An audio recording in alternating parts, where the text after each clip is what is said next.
Hello, my amazing artists. This week for art class, we are going to be diving into some mystery art together.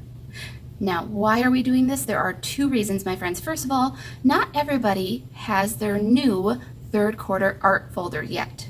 I know some of my current hybrid friends do. My virtual friends will be receiving theirs this week if they are staying virtual on our virtual pickup day, Wednesday, January 27th, and some of my new hybrid friends that are coming the week of February 1st will get their new art folder then. So, the other reason is because this past week in art class, I played an art review game with all of my classes from Tuesday through Friday called Beat the Teacher. We reviewed all of our first 7 art projects that we have finished over the course of our first semester of virtual learning together. And students competed against me, Miss Greathead, to try and win the most points. Almost all of my classes did win and selected mystery art as their activity to do this week.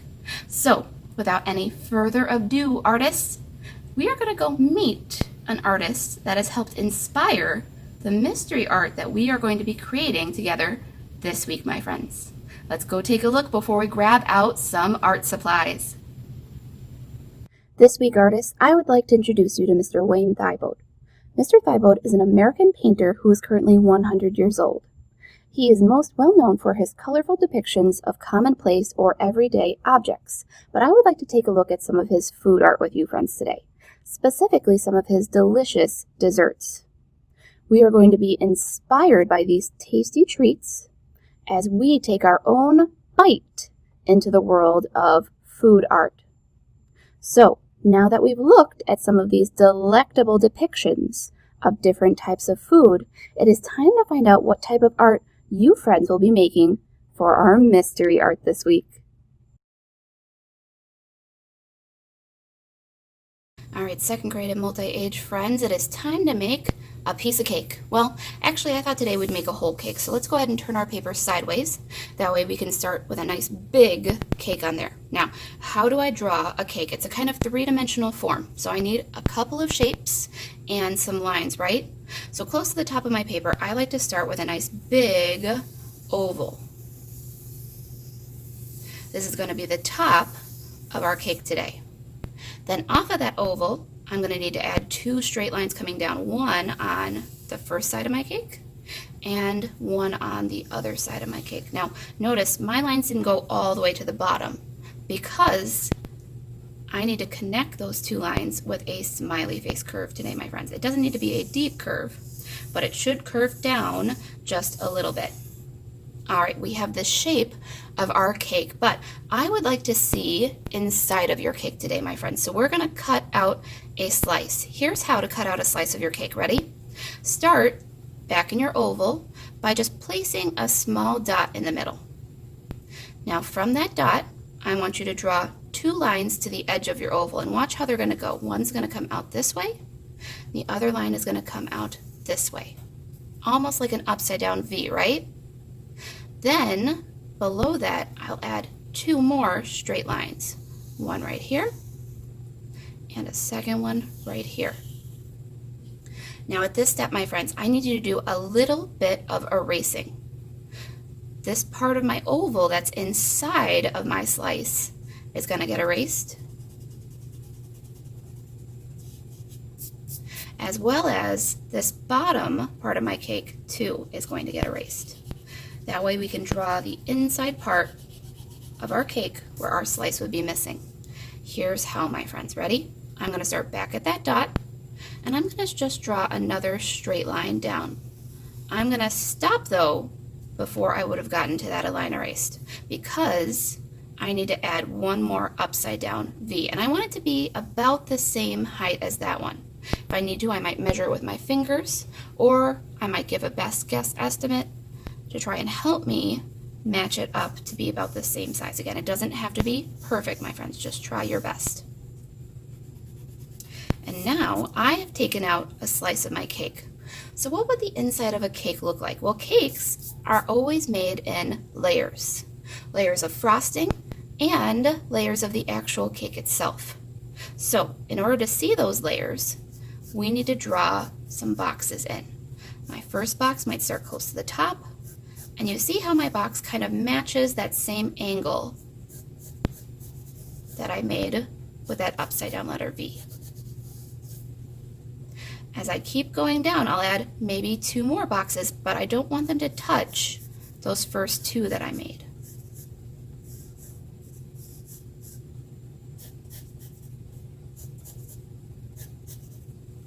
Maybe I can fit 1 more nice thin piece right there. Now those boxes that I just drew are the actual part of the cake, and around them is our frosting that's on the outside of our cake. Now though, my artists, now that we've seen inside of our cake, and now that we have the outside as well, it's time to do some decorating and some coloring. Now, how you decorate your cake is up to you. Maybe it might be a birthday cake or a celebration cake. Whatever type of cake you would like, my friends, I want you to start with the outside part of your cake first. Maybe, for example, I might make mine a rainbow cake, and maybe I might just draw some light lines to show where I'm going to put my different colors in a moment here. And maybe on the top of my cake, I could even add some clouds. Again, I'm drawing really lightly right now, just in case I want to erase. And on top of those clouds is maybe where my rainbow would be. So I'm going to go ahead, I'm going to color some of these details in, that way you friends can see them a little bit better, and I'll show you what the outside part of my cake looks like in just a moment here. Here I go.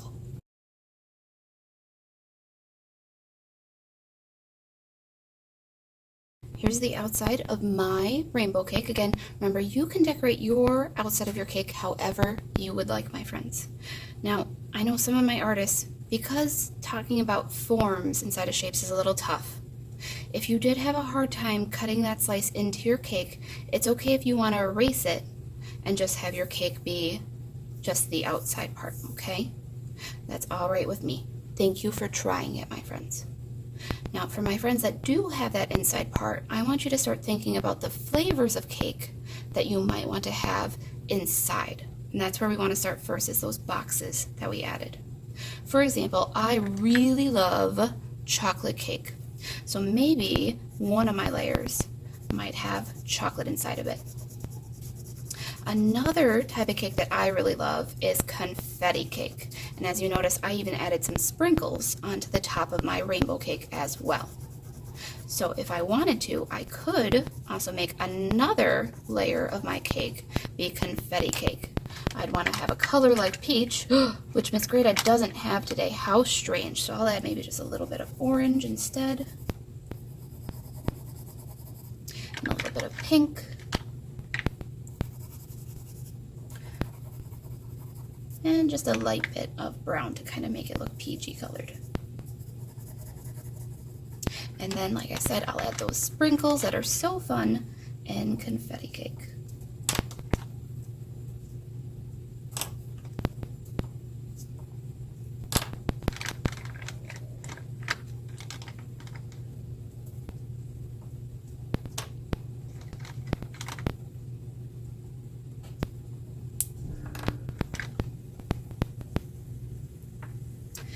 Maybe for my last layer, I might have cheesecake. I love cheesecake, so I'm going to leave my last layer white.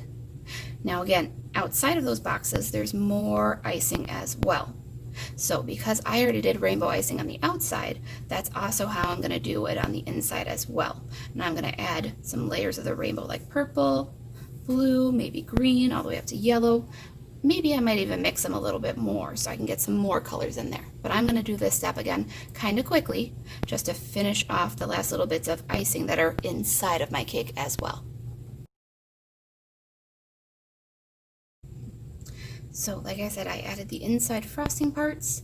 My cake is almost finished. There's one last thing that we have to add to make our cake look just a little bit more realistic, and that is a shadow today, my friends. So I'm going to find either a black crayon or a black colored pencil, and here's how I want to add a shadow today, my friends.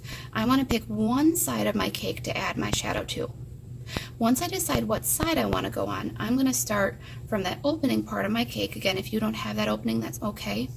And I'm going to curve around very, very slightly, not very big at all, to kind of the middle of the side of my cake, making kind of a round shadow, just like the shape of my cake is round. Now again, I'm not coloring very hard because I don't need to have a black shadow. My shadow can be a light, medium, or dark gray. Depends on how much light is in the room with my cake. So I'll go ahead and color in my shadow just to make my cake look a little bit more realistic and like it's sitting on my paper, ready for me to take a bite.